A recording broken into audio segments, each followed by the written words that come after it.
तो कल मैंने कम्युनिटी पोस्ट किया था जिसमें मैंने आप लोगों को बताया था कि नेक्स्ट वीडियो जो होने वाला है वो आपके फेवरेट कैरेक्टर के बारे में होने वाला है। तो जैसा कि मैंने कम्युनिटी पोस्ट पे कहा था, आज का वीडियो होने वाला है गो के ऊपर। आज के वीडियो में बात करने वाला हूँ गो के टॉप 5 स्ट्रॉन्गेस्ट पोकेमॉन के बारे में। आई नो आप लोग के साथ ये थोड़ा स्कैम हो गया, बट ये टॉपिक मैंने बहुत टाइम पहले से सोच के रखा था, तो मैंने सोचा कि इससे अच्छा कोई समय नहीं है इस टॉपिक को बनाने का। और हाँ, गो के पोकेमॉन को रैंक करना बहुत ही ज्यादा डिफिकल्ट था बिकॉज उन लोग ने ज्यादा बैटल नहीं किए, तो मैंने उनको अपने हिसाब से रैंक किया है। और हाँ, जो भी रैंकिंग आप इस लिस्ट पे देखने वाले हो वो सिर्फ एपिसोड 68 तक की है। मतलब एपिसोड 68 के बाद अगर कुछ ऐसा हुआ होगा जिसके बाद उस पोकेमॉन का बैटल हुआ होगा या कोई नया स्ट्रॉन्ग पोकेमॉन आया होगा गो के पास, तो वो इस लिस्ट में नहीं रहने वाला बिकॉज मैंने एपिसोड 68 के आगे पोकेमॉन जर्नी नहीं देखा है। बट इससे पहले कि मैं वीडियो स्टार्ट करूं, अगर आप लोग ने अभी तक मेरे चैनल को सब्सक्राइब नहीं किया है तो कर दो, बिकॉज मैं ऐसी पोकेमॉन के अमेजिंग कंटेंट लाता रहता हूं। सो बिना किसी और बातचीत के साथ चलिए इस वीडियो की शुरुआत करते हैं। नंबर 5 पे जो पोकेमॉन हमारे लिस्ट पे आता है वो है गो का फ्लाइगॉन। गो ने फ्लाइगॉन को पकड़ा था मोबाइल सिटी में। जब गो और ऐश को ऐसा मालूम पड़ता है कि मोबाइल सिटी पूरी सैंड से कवर हो चुकी है, तो वो लोग उस प्रॉब्लम को सॉल्व करने के लिए मोबाइल सिटी पहुंचते हैं। वहां पे जाने के बाद उनको मालूम पड़ता है कि एक फ्लाइगॉन की वजह से ये सब कुछ हो रहा है। तो गो बिना फाइट किए उस फ्लाइगॉन को पकड़ने की कोशिश करता है, लेकिन वो कोशिश नाकाम होती है। उसके बाद गो और ऐश दोनों मिलकर इस फ्लाइगॉन से बैटल करते हैं और दोनों को काफी दिमाग लगा कि इसको हराना पड़ता है। इसको हराने के बाद गो इसको कैच कर लेता है और उसके बाद हमें ये सीधा देखने को मिलता है ज़ैप्डोस के अगेंस्ट बैटल के टाइम पे। गो जब ज़ैप्डोस से बैटल कर रहा रहता है तो अपने दो ट्रस्टी पोकेमॉन को यूज करता है, जिसमें से एक रहता है उसका स्टार्टर रेबूट और दूसरा रहता है उसका फ्लाइगॉन। इस बैटल में फ्लाइगॉन उसकी काफी ज्यादा हेल्प करता है और ज़ैप्डोस को काफी ज्यादा डैमेज देता है, लेकिन ज़ैप्डोस एक लेजेंडरी पोकेमॉन, उसको हराना इतना आसान नहीं है। देखो, गो ने सुइकुन को भी पकड़ा है, लेकिन सुइकुन को उसने ऐसे हरा के नहीं पकड़ा। वो तो सुइकुन उसके साथ आना चाहता था, इसलिए सुइकुन आ गया, वरना अगर बैटल करके गो उसको पकड़ने की कोशिश करता तो शायद उसको कभी नहीं पकड़ पाता। तो हाँ, इस बैटल के टाइम पे हमें फ्लाइगॉन की रियल स्ट्रेंथ मालूम पड़ती है और ऐसा मालूम पड़ता है कि वो गो के स्ट्रॉन्गेस्ट पोकेमॉन में से है, और इसीलिए मैंने फ्लाइगॉन को इस लिस्ट पे नंबर 5 की स्पॉट पे रखा है।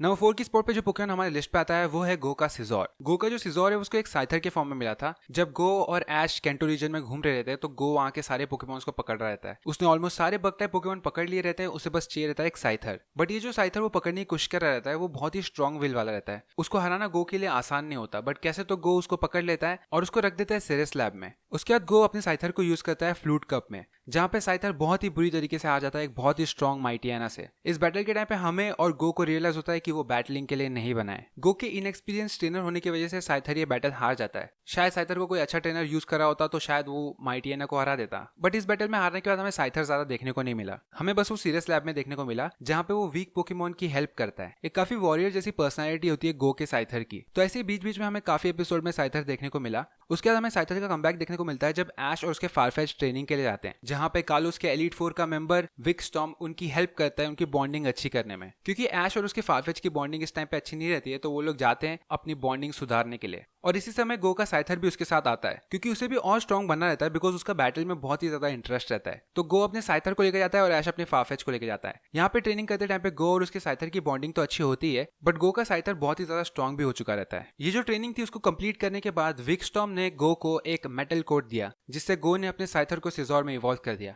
अब डेफिनेटली सिजोर में इवॉल्व होने के बाद गो का साइथर और ज्यादा स्ट्रॉन्ग हो गया है। इसके बाद हमें सिर्फ गो का सिजोर फाइट करते हुए दिखा ऐश के फारफेच के साथ, जहां पे ऐसा मालूम तो पड़ रहा है कि गो का साइथर सिजोर में इवॉल्व होने के बाद और स्ट्रॉन्ग हो गया है, बट कितना स्ट्रॉन्ग हो गया ये हम बता नहीं सकते क्योंकि इसके बाद उसने कोई बैटल नहीं किया। इसलिए मेरे हिसाब से इसके लिए नंबर 4 स्पॉट परफेक्ट है बिकॉज गो ने अपने स्टार्टर के बाद जिस पोकेमॉन को सबसे ज्यादा यूज किया है वो उसका सिजोर ही है। नंबर 3 पे जो पोकेमॉन हमारे लिस्ट पे आता है वो है गो का गोलर्क। गो का गोलर्क जो है वो एक नॉर्मल गोलर्क नहीं रहता है, वो एक नॉर्मल गोलर्क से बहुत ही ज्यादा बड़ा होता है। ये गोलर्क गो को मिलता है जब वो यूनोवा रीजन गया रहता है ऐश के साथ। वहां पे उन लोग एक मिस्टीरियस केव में जाते हैं जहां पे उनको एक मिस्टीरियस एग मिलता है। इस एग में से हैच होता है एक बहुत ही बड़ा गोलर्क, और इस गोलर्क को हराने के लिए वहां पे जितने भी ट्रेनर्स होते हैं उन सबको अपने पोकेमॉन यूज करने पड़ते हैं, जिनमें से एक ऐश का ड्रैगनाइट भी रहता है। तो 4 या 5 पोकेमॉन लगे इस एक पोकेमॉन को हराने के लिए। इससे पता चलता है कि ये पोकेमॉन कितना स्ट्रॉन्ग है। बट हाँ, इसको हराने के बाद गो इस पोकेमॉन को कैच कर लेता है, इसको रख देता है सिरियस लैब में। गो ने इस पोकेमॉन को कभी बैटल में तो यूज नहीं किया, बट अगर गो इसको फ्यूचर में कभी बैटल में यूज करता है तो मैं एक चीज तो कह सकता हूँ कि ये पोकेमॉन बहुत ही बैटल जिता के दे सकता है गो को। इसके बाद जिस दूसरे एपिसोड में हमें गोलर्क के स्ट्रेंथ के बारे में मालूम पड़ता है वो है जब गोलर्क के चेस्ट का जो सील रहता है वो निकल जाता है। वो सील निकलने के बाद जो सीरियस लैब है वहां पे सारी चीज तहस महस हो जाती है सिर्फ इसके सील टूटने की वजह से।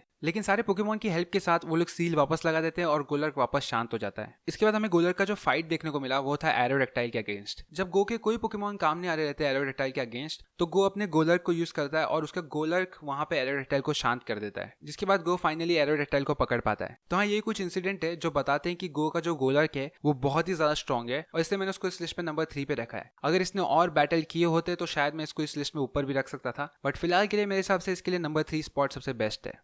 नंबर 2 पे जो पोकेमॉन हमारे लिस्ट पे आता है वो है गो का स्टार्टर पोकेमॉन, जो कि है उसका सिंडरेस। उसका सिंडरेस जो है वो उसको एक स्कोर बनी के फॉर्म में मिला रहता है। ये स्कोर बनी गो का स्टार्टर पोकेमॉन रहता है, ये उसका फर्स्ट पोकेमॉन रहता है। इसका मतलब इसकी सबसे ज्यादा अच्छी बॉन्डिंग है गो के साथ। अगर गो के स्कोर बनी के कैरेक्टर की बात की जाए तो वो काफी ज्यादा चेंज हुआ है पूरे पोकेमॉन जर्नी में। हर एक बार जब वो इवॉल्व हो रहा था तो उसके कैरेक्टर में कुछ नया देखने को मिल रहा था हमें, इसलिए मुझे गो का सिंडरेस बहुत ज्यादा पसंद आया। और ऊपर से गो के सिंडरेस और ऐश के लुकारियो के मोमेंट तो टॉप टियर है। लेकिन हाँ, अगर बैटल की बात की जाए तो गो के सिंडरेस ने बहुत ही ज्यादा बैटल किए हैं, जिसमें से मैं सारे बैटल्स तो नहीं गिना सकता, लेकिन जो मोस्ट नोटेबल बैटल था मेरे लिए वो था जब वो माइलोटिक को हराता है। देखो, ये तो मैं फुल कॉन्फिडेंस के साथ बोल सकता हूँ कि Milotic is one of the strongest water type Pokemon. सिर्फ गेम में नहीं, एनीमे में भी हमने देखा है कि माइलोटिक कितना स्ट्रॉन्ग है। तो एक माइलोटिक को हराना एक फायर टाइप होने के बावजूद ये बहुत ही बड़ी बात है, इसलिए मैंने इसको इस लिस्ट में नंबर 2 की स्पॉट पे रखा है। गो के पास दूसरे भी स्टार्टर पोकेमॉन है, लेकिन उनको मैं इस लिस्ट पे नहीं रख सकता बिकॉज बैटल में वो दोनों ही पोकेमॉन ने कुछ ज्यादा खास करके नहीं दिखाया।